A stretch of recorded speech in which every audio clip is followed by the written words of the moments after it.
Hai, kali ini saya akan berbagi 3 resep olahan. Yang pertama, resep sayur asam. Yang kedua, tumis ikan asin cabai hijau. Dan yang ketiga, ini olahan tahu dan juga kacang panjang.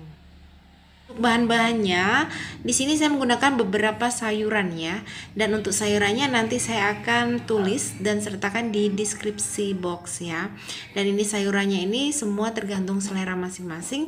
Dan untuk bumbu halusnya di sini saya menggunakan 3 butir kemiri, 4 siung bawang putih, lalu saya tambahkan dengan 3 siung bawang merah ukuran besar ya.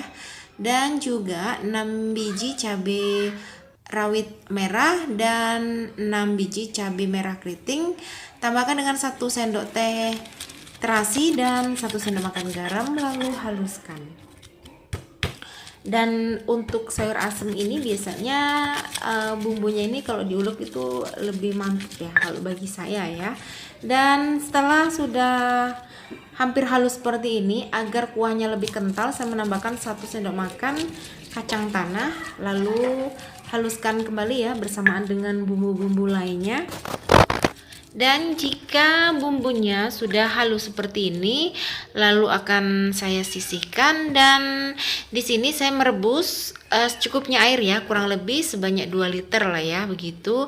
Lalu masukkan 3-4 biji asam kandis seruas lengkuas yang sudah digeprek, 3 lembar daun salam, 50 gram kacang tanah, pepaya muda, dan juga buah melinjo ya.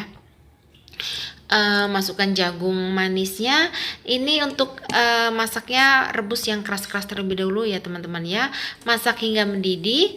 Jika sudah mendidih seperti ini, teman-teman bisa masukkan bumbu halus ya.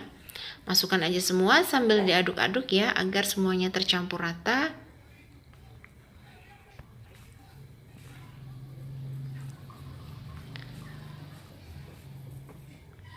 Dan oke, jika sudah tercampur rata, di sini saya menambahkan 50 gram gula merah, setengah sendok makan kaldu ayam. Teman-teman bisa ganti dengan micin ya kalau suka.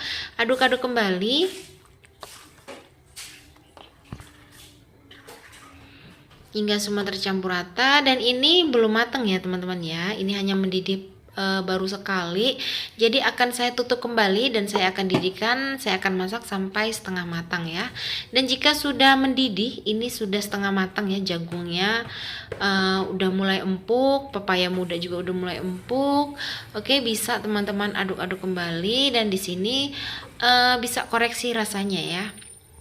Jika kurang asam bisa ditambahkan dengan asamnya ataupun air asam jawa gitu. Kalau kurang garam juga bisa, monggo silahkan ditambahkan garam. Jadi semua tergantung selera masing-masing. Oke, karena ini rasanya sudah lumayan mantep ya, sudah enak gitu, saya tambahkan dengan terong hijau, lalu kacang panjang dan juga daun melinjo. Aduk-aduk kembali. Nah, ini warnanya makin rame ya, aromanya makin wangi, seger banget ini yang pastinya ya. Oke, dan ini saya akan didihkan kembali sampai terong, kacang panjangnya, dan daun melinjonya matang. Jadi akan saya tutup kembali, kurang lebih dididihkan aja ya, karena ini rasanya kurang sedikit manis. Saya tambahkan dengan 1 sendok makan gula pasir. Jadi wajib banget untuk teman-teman koreksi rasanya ya. Semua tergantung selera masing-masing, dan ini asli rasanya itu seger banget teman-teman ya. Oke, ini aduk-aduk aja hingga semua bumbunya tercampur rata. Dan ini sayurannya ini masih krenyes-krenyes ya, jadi akan saya didihkan 1 kali lagi ya. Kurang lebih rebus selama 1 menit aja, jangan terlalu lama. Nah oke, jika sudah mendidih seperti ini, bisa koreksi lagi sayurannya. Untuk tahap kematangannya semua tergantung selera masing-masing ya. Saya sukanya sayurannya yang masih krenyes-krenyes ya. Jadi bagi saya ini sudah cukup ya kematangannya. Dan sayur asamnya siap untuk disajikan.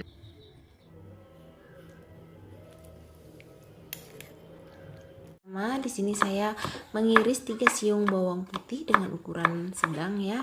Lalu saya tambahkan dengan 6 siung bawang merah, iris tipis juga seperti ini.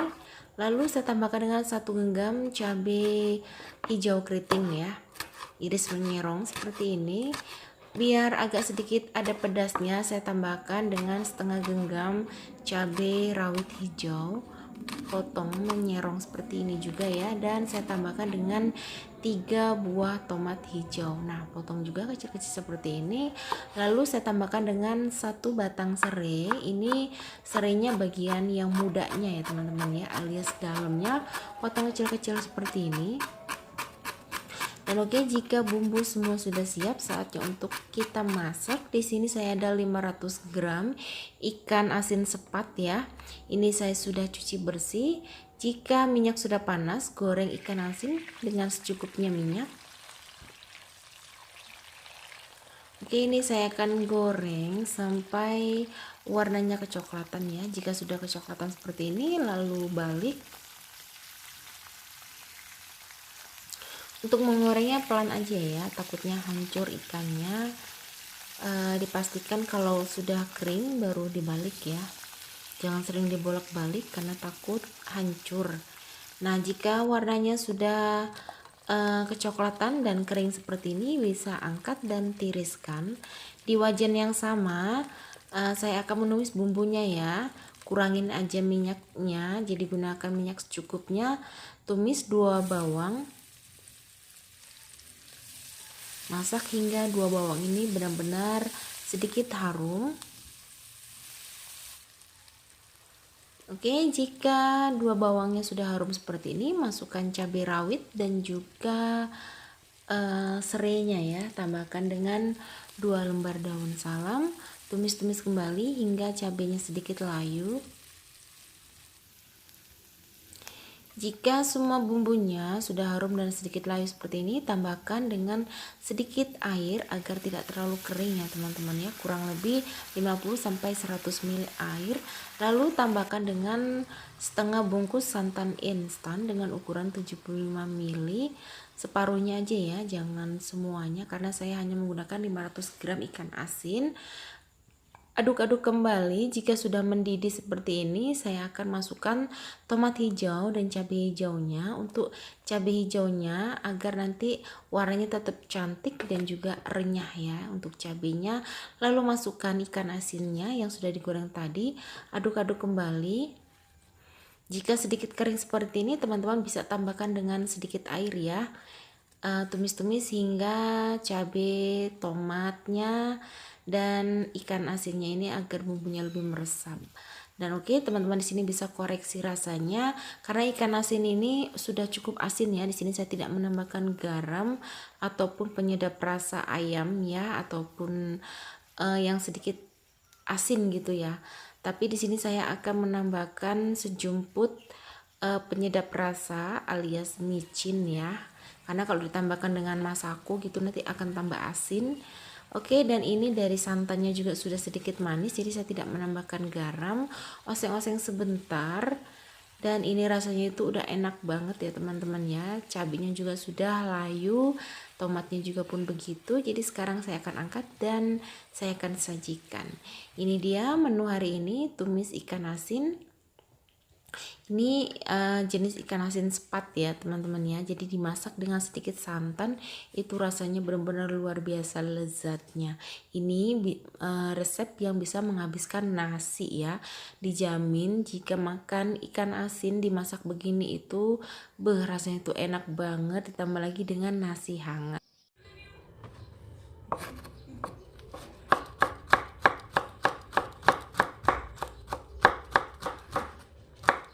Di sini saya mengiris tipis-tipis kurang lebih 4 lenjer kacang panjang ya.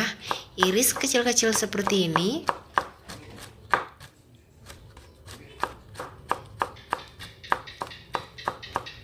Dan untuk mengirisnya semua tergantung selera masing-masing ya, tapi bagi saya lebih tipis begini nih lebih enak ya, menggorengnya juga pasti bakal mateng. Dan di sini saya menambahkan kurang lebih 4 buah cabai merah keriting, iris juga ya, iris seperti kacang panjang ini, kecil-kecil aja seperti ini. Dan oke, jika kacang panjang dan juga cabenya sudah diiris, di sini saya ada 8 buah tahu ya. Ini saya menggunakan tahu putih seperti ini karena saya beli ada sisaan, jadi bingung ya kalau mau digoreng begitu-gitu aja. Jadi saya akan buat menu cemilan ataupun lauk makan yang berbeda. Oke, haluskan tahu menggunakan ulek-ulek seperti ini. Haluskan sampai halus, lalu saya menambahkan 3 siung bawang putih yang saya sudah haluskan dengan menggunakan 1 sendok teh garam. Lalu masukkan kacang panjang dan juga cabenya. Nah, seperti ini. Kalau nggak suka pedas, cabenya bisa di skip ya teman-teman ya.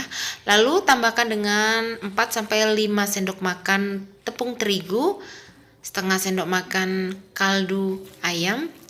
Aduk-aduk hingga semua bahannya benar-benar tercampur rata. Dan di sini saya tidak menambahkan air ataupun telur ya. Jadi benar-benar tahu dan juga sayuran aja di dalamnya.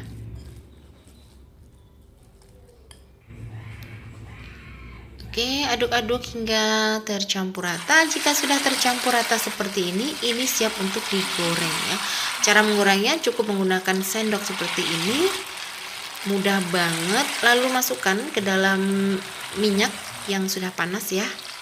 Masukkan aja semua seperti ini satu persatu ataupun satu sendok ya. Untuk ukurannya semua tergantung selera masing-masing, mau gede kecilnya ya. Untuk menggorengnya gunakan api sedang aja, jangan gunakan api kecil ya, takutnya gorengannya bakalan berminyak, jadi gunakan api sedang. Oke, jika warnanya sudah kecoklatan bisa dibalik ya teman-teman ya.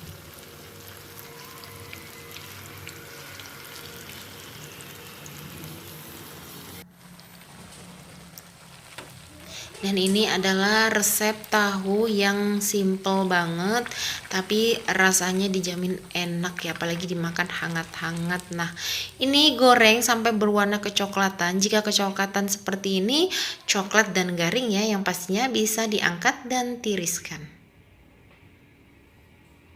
Oke, ini saya akan tiriskan dan saya akan melanjutkan menggorengnya ya. Dan